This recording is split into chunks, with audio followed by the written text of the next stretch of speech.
my name is Seda Goff. I'm the Director of Veteran Entrepreneurs at the PenFed Foundation, and I am stepping into the spotlight on the VeteranCrowd Network.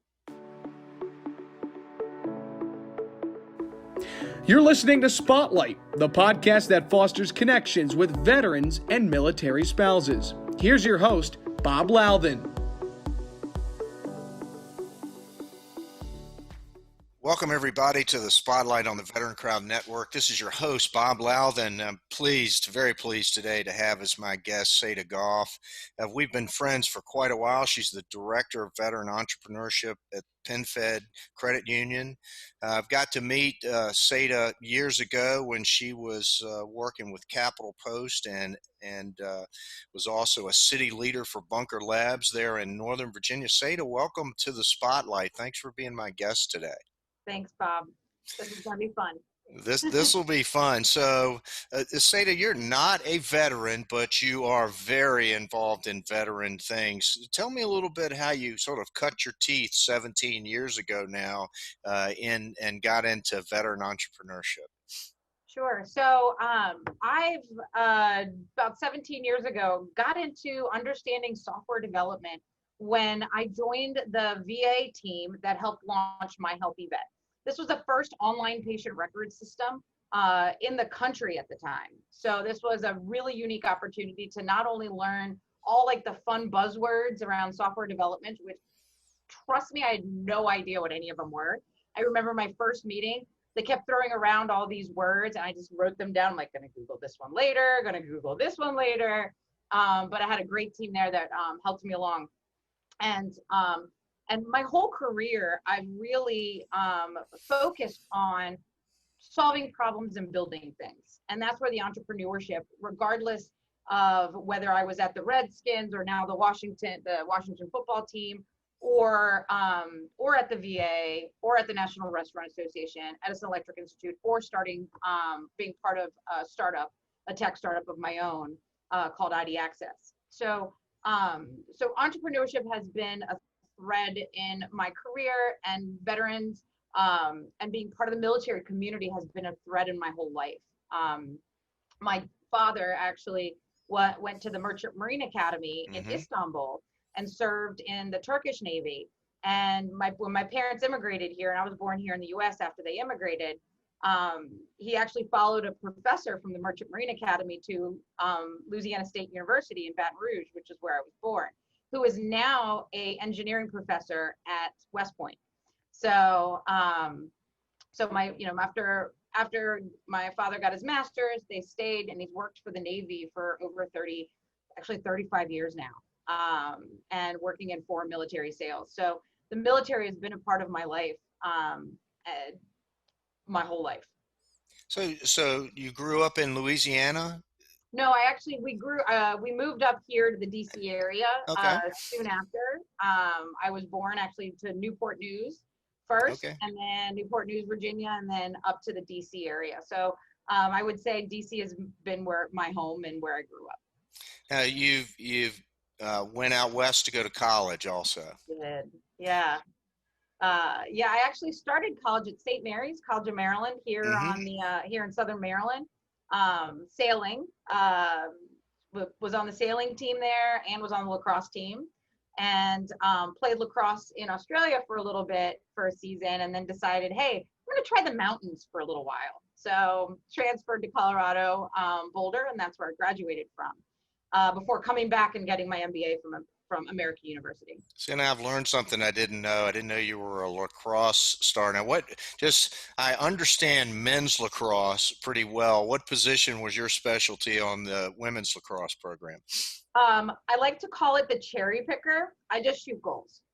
So you picked up all the trash in front of the crease and you cleaned it up, right? Okay. Yep. Well, in men's lacrosse, I think they call that the X, or the crease right. Attack. I actually started playing men's lacrosse first. My sophomore year in high school. I got dared to try out for the team, and I taught myself how to play, tried out, and made varsity. So, wow.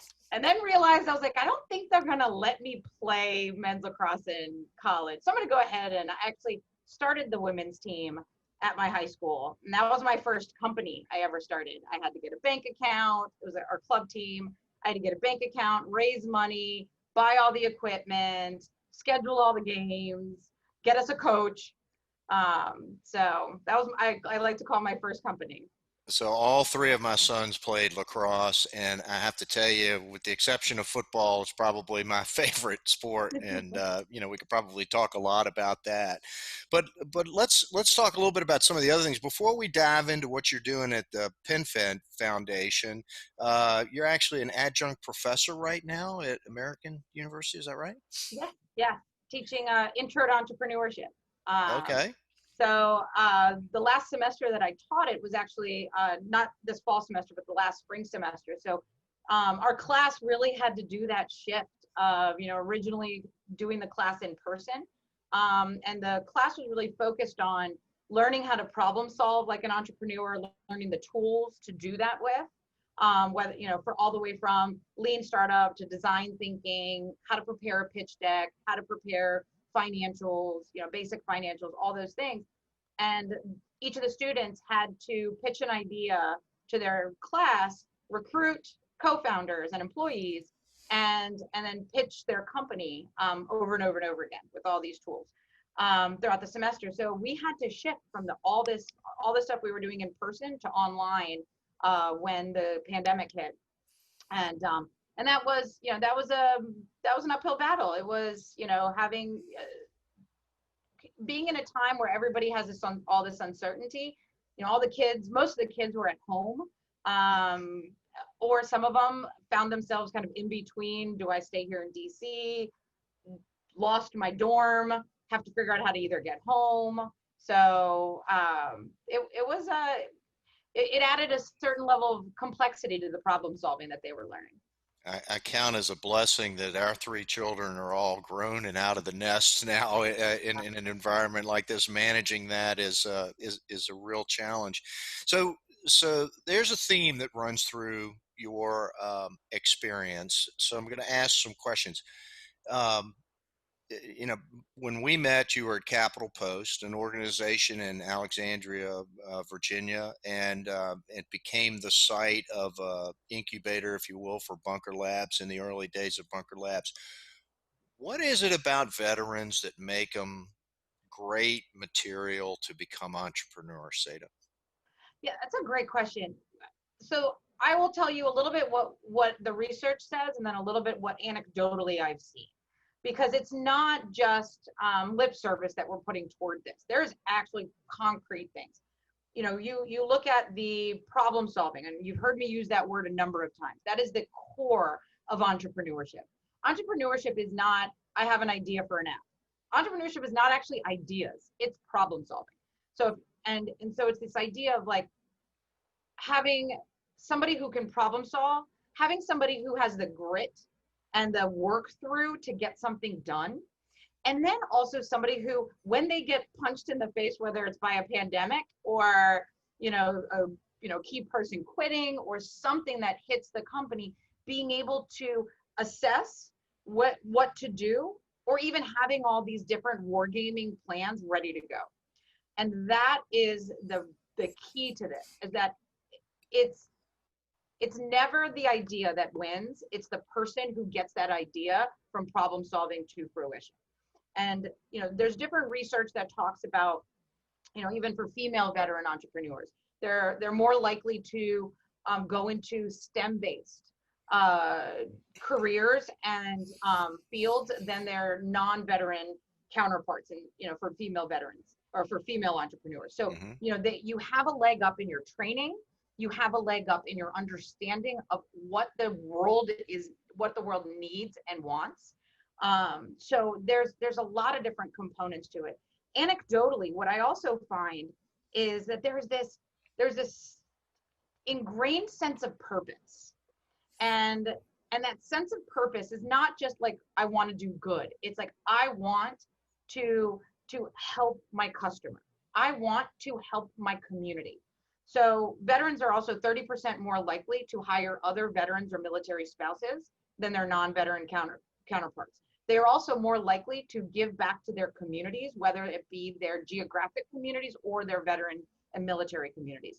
So there's this sense of having that double or triple that triple bottom line that a lot of other entrepreneurs may not have, and that I think fuels them towards success, because that business is not just about them, it's about what they've built and everybody who touches it.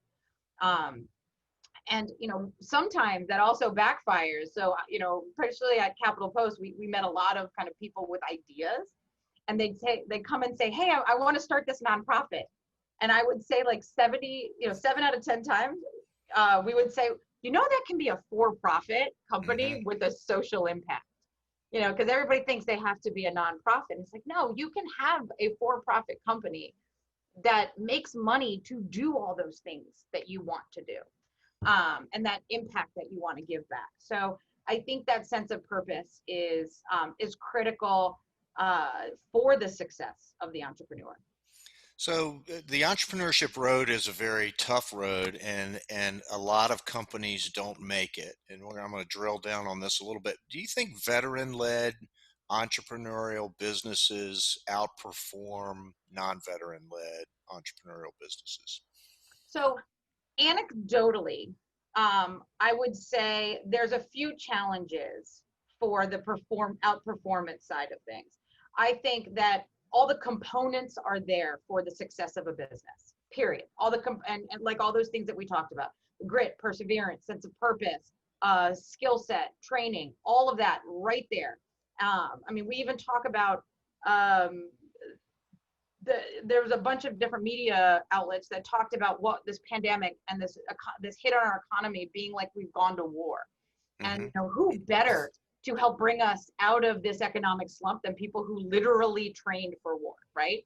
But as research has shown, and anecdotally, two of the biggest barriers and obstacles that veteran entrepreneurs have toward their success is ecosystem and access to capital. And that's where we really, found our calling in terms of what we were meant to do. There's a lot of great organizations out there that help with that ecosystem part. You mentioned one with Bunker Labs. I even throw, Team RWB and some of these other organizations, Team Rubicon, into that, because they bring that ecosystem together. But then the access to capital, while there are some veteran specific or veteran leaning venture capital groups, angel groups, those are great.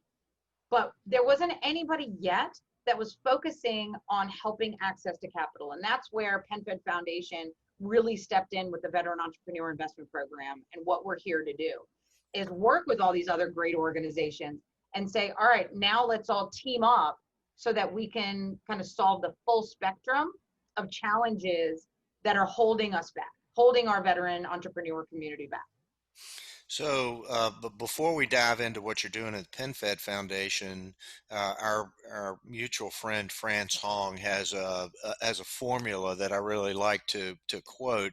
He says it's 1% idea, 49% team, and 50% execution. We'll talk a little bit about the team side of things now in the success of an entrepreneur, and then also, you've already started to touch on the execution side with veteran, but let's talk about team. Yeah. So team is really important, and in general. So I've actually had a number of different startups myself, across the years. Some that I've done by myself, and some that I've done in a team. And I would say I have better memories of the ones, even though sometimes they were exhausting, of being on a team, because there is multiple ideas, multiple groups coming together with skill sets to one place. One of the challenges I think and that the veteran community has with teams is you either go into it all together on solving a problem, or if there's one person that comes into it first, sometimes it's hard to grow that team around them. And if I had one bit of advice, when you are looking at co-founders, for anybody who's out there and, you're a solo entrepreneur, solo entrepreneurship is tough. It's hard to raise money. Being a solo entrepreneur, there's a lot of funds that won't even look at your information if you don't have a team and have co-founders. But as you grow, understand, because I've heard this a few times, where I would love a co-founder as long as they did exactly what I wanted them to do, and thought exactly like I did. And I was like, well, that's not a co-founder, that's an employee. So actually find the opposite. And I think, and I've talked to France a few times about this, and it's about building a team of people that bring all different skill sets to, to that problem and to that company. And I think sometimes that, and it's not just for veterans, I think that that's an uphill battle for a lot of entrepreneurs, but team is really important, and also watch your numbers. A team is great until it grows too big. Right. And then it becomes unmanageable. And there might also be different definitions of what a co-founder is and what a founding employee is. And everybody kind of needs to be okay with that. So team is really important, but how you structure it, who you bring into it, and how you move that team forward and how you execute that team is just as important. Okay, so PenFed has been around since the 1930s, but the PenFed Foundation and this Veteran Entrepreneur Investment Program that you're leading is fairly new, right? Right. Tell us about the organization, and then tell us about this movement to establish this program. Sure. So the PenFed Foundation has been around since just after 9/11. As originally kind of coming in to help with the financial security and stability of those folks that were affected by 9/11 at the Pentagon. Given that originally this kind of came out of the PenFed Credit Union, which is the Pentagon Federal Credit Union. Because sometimes when people hear PenFed, they think Pennsylvania. Mm-hmm. For those of your listeners that aren't kind of familiar. So the Pentagon Federal Credit Union started this, and it's a separate 501c3. And the reason why we still hang the PenFed name on it is without their support and their backing, it wouldn't be possible. So PenFed Credit Union covers all of our overhead. So if you donate to the foundation, over 97 cents on the dollar goes straight out into our programs. Goes straight out to veterans, whether it's through our stability programs, financial stability programs like our emergency assistance program, our Dream Makers program that helps low-income veterans get into their first home by covering all the expenses that aren't covered by the VA. All the way to the opportunity side is creating financial opportunities through the Veteran Entrepreneur Investment Program. So we started this program about now 2.5 years ago. Actually, it launched, this was a brainchild of James Skank, the CEO of the PenFed Foundation, as well as the PenFed Credit Union. He is also an Army veteran, graduate of the U.S. Military Academy, and very passionate about what investing in the veteran economy can do for the whole veteran community to help solve some of that financial stability issues. So that's really where the program started. And then I came on a little bit after it started to head it up. And originally it started as a pot of investment capital.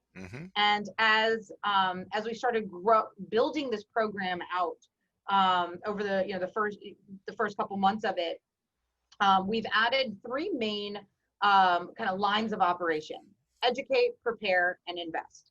And what that means is this angel investment fund is the end of this part of the journey from you have an idea, what are the financial tools and access to capital tools that you need to have, and you get that through the educational component, and how to scale and grow up your business, to our prepare, which is our master's program, which is a incubator accelerator for fundraising for veteran entrepreneurs.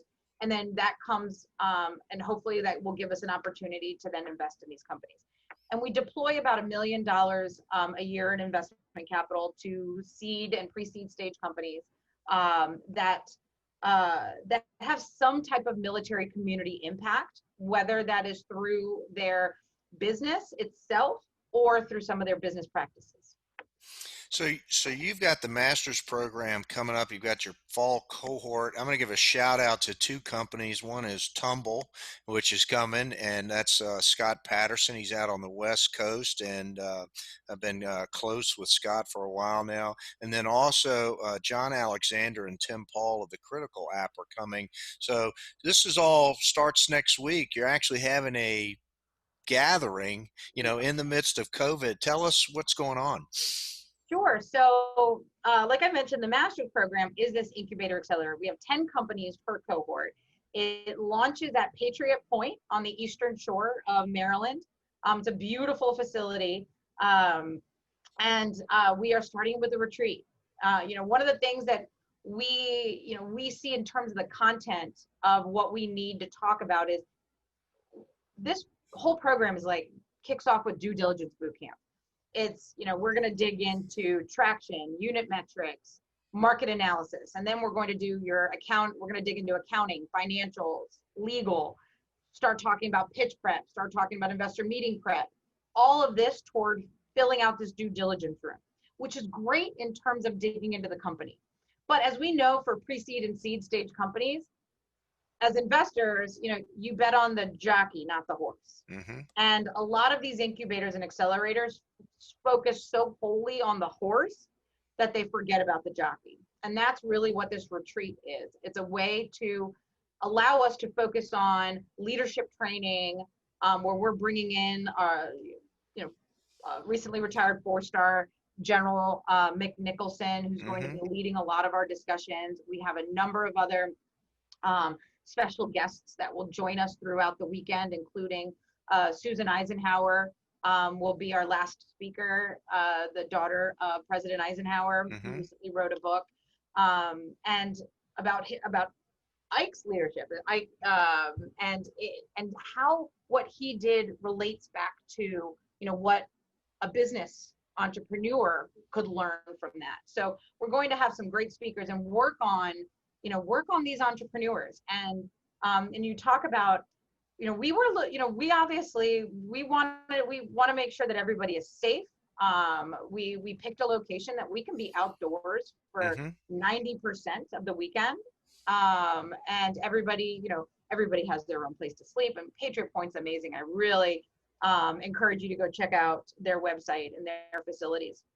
And it's solely focused on veterans and first responders, as a facility. And one of the things that, we asked everybody, we're like, would you be comfortable coming? And we have 9 out of 10 of our companies coming.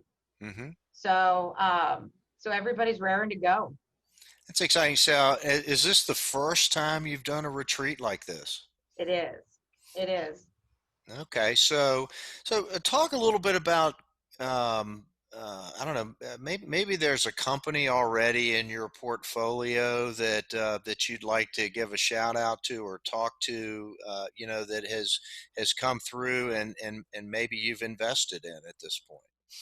Yeah, absolutely. So 2 companies that I'd love to talk about. I'd love to talk about all of them, to be completely honest with you, but I know you're going to probably cut me off with the hook. So couple ones that I'd love to give a shout out to is True Made Foods. Abe Kmark, Navy veteran. True Made Foods does ketchups and sauces, and honestly, it's the only ketchup we feed our kids. It's a no sugar based ketchup. Because until I met Abe, I never realized that the little ramekin of ketchup has as much sugar as ice cream. And my son, my 2-year-old, will take his spoon and he calls it soup, and he starts eating the ketchup. Oh my goodness. So if we didn't give him True Made Foods and he loves it, then he'd be literally scooping out ketchup at every meal. Scooping out ice cream at every meal. So we're really excited about that. And they've actually this weekend, during Labor Day weekend, and I'm not knowing when I'm going to air, but they've donated 10% of all their proceeds from the 6,000 grocery locations that they have across the country. Wow. That they're going to donate back to PenFed Foundation. This is a company, this was our first investment. And this just goes to show you that level of purpose and commitment to the military community and their entrepreneurship community as well. So we're really excited about that. And then also who's joining us at the retreat is Susie Mills from Honest Soul Yoga and Practice Everywhere. This is a brick and mortar and online yoga and wellness platform. They'll be coming and teaching yoga at 7 in the morning on Sunday. And everybody's going to do it, hopefully. I got about 9 minutes into a yoga exercise. I tried it and it wore me out so badly. I said, I'm going back to running. So yeah, right? It's tough. It's not easy. But good thing we have beautiful views from the outdoor yoga place that we're going, outdoor spot on Patriot Point that we'll be doing yoga. So worst comes to worst, you can sit and do the sitting pose and just look out into the Chesapeake. So we're really excited to have her. She's one of the things when we talk about resiliency and being able to, in light of things like the pandemic, being able to adapt quickly. When we originally invested in them, they were on the trajectory of moving all of their platform online into this Practice Everywhere product. And it was a Q3 launch. And, we were interviewing developers. We were figuring out what our launch plan was going to be. And they actually opened one of their new units in San Antonio, March 8th, closed it March 15th. So they ended up launching their app in a weekend. So we were, if you think about like the original trajectory was going to be months, they launched it in a weekend. And in less than 3 weeks, they had 300 brand new customers. Not just customers that came over from their brick and mortar, but brand new customers to their app.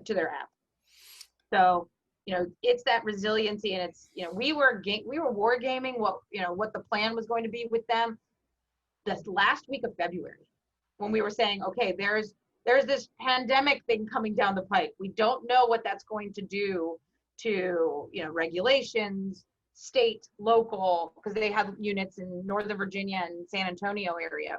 So, and again, that veteran, like, let's figure out how, 5 different ways that we could do this based on what inputs. Let's review those inputs and then decide when our trigger point's going to be. And that just goes to that why veteran entrepreneurs are the right people. It's a great example, sort of speaks to being bold, sometimes in taking chances. Sometimes we always talk about paralysis by analysis, right? And a lot of times you just need to do something like launch a podcast, right? Just get out there and do that. Speaking of podcasts, you guys are getting ready to launch a podcast. Tell us a little bit about who the host is going to be and the thrust of that effort. Sure, absolutely. So our podcast, we're going to begin the tapings of it next week. It's going to be a leadership series, a leadership speaker series hosted by General Mick Nicholson. He was actually the longest commander in NATO in Afghanistan, with over 7 years deployed in Afghanistan. So he has some amazing stories himself, but he is going to be bringing in different leaders from all industries. We're kicking it off with Susan Eisenhower. And for the first 6 weeks of the master's program, we'll be bringing in different leaders to talk in the morning, every Monday morning. So our in-studio audience will be our master's class cohort. And so they'll be able to be part of the conversation that is led by General Nicholson. But, we joke that people say, oh, what kind of guests are there going to be? And I basically say they're going to be super important and interesting to listen to. That is the requirement. And if we can avoid tech startups, that would be really great too. Because it's all about taking lessons learned from across different industries, whether it be Hollywood, NASCAR, military, across the board. We have some great speakers lined up over the next. Jesse Iwuji from NASCAR by any chance? Is that a yes? Maybe. Okay. No confirmation. No confirmation. But we have, one of the things I've learned as an entrepreneur is when you take ideas and you take the trials and tribulations that somebody else went through in an analogous environment, of having to lead through crisis, having to lead through volatility, uncertainty, your changing environment, ambiguity. You need to learn how to adapt, and it doesn't have to be in the exact thing that you're building. And you actually get to be more creative when you listen to somebody that's not in your industry. Let me ask an adaptation question. I think, there's all this downside to the COVID environment, but have you seen some of your businesses kind of discover some things because of COVID that they kind of had the aha moment and all of a sudden something really good came out of it?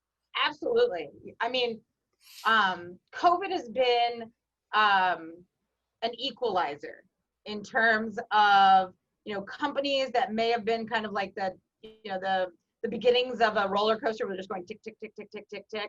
And then all of a sudden they're off to the races because they figured something out, that it's not necessarily that they went and changed their production lines to be making face masks or changed something and swung it in such a complete different direction. There was a lot of that in March. There was. And I joke now, I'm like, all right, everybody, we need to figure out, even if you're still making hand sanitizer, we need to figure out, like, what does your core company need to grow into?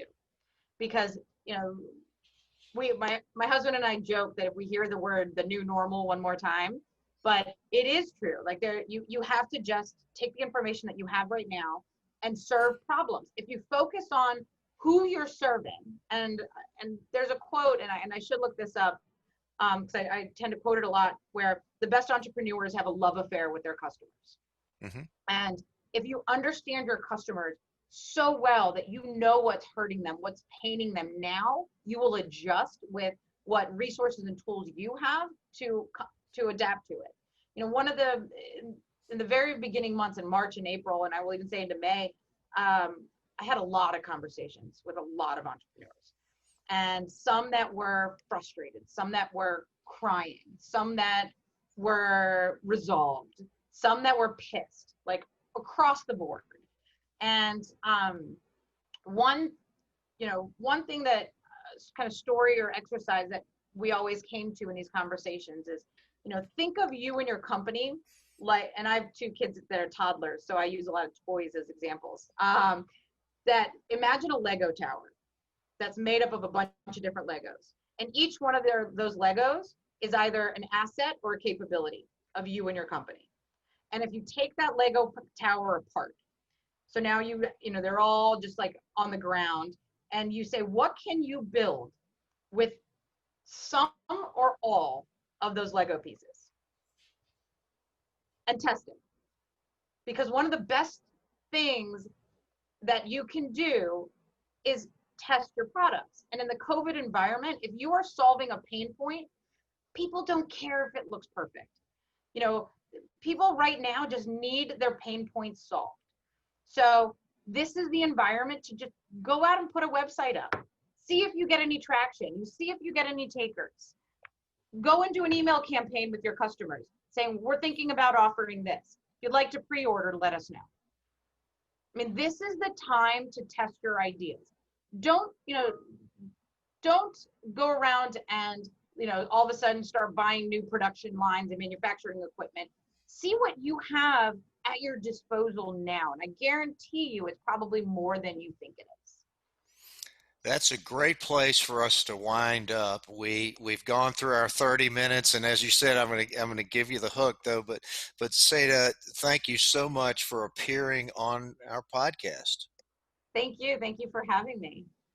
So we've been listening to Seda Goff. She's the Director of Veteran Entrepreneurship at PenFed Credit Union. We'll be posting links to all of the things that you need in order to follow PenFed. And if I can, we'll get a link to your new podcast and help promote that as well. The Veteran Crowd Spotlight shines twice a week on Tuesdays and Fridays. We try to bring veterans and military spouses and others who are having an impact on the veteran community. You can follow us on Apple, Google, and Spotify podcasts, among others, and follow us at our website at VeteranCrowdNetwork.com. Again, Seda Goff, bravo Zulu to you, and thanks so much for being on our program. Thank you. That's a wrap.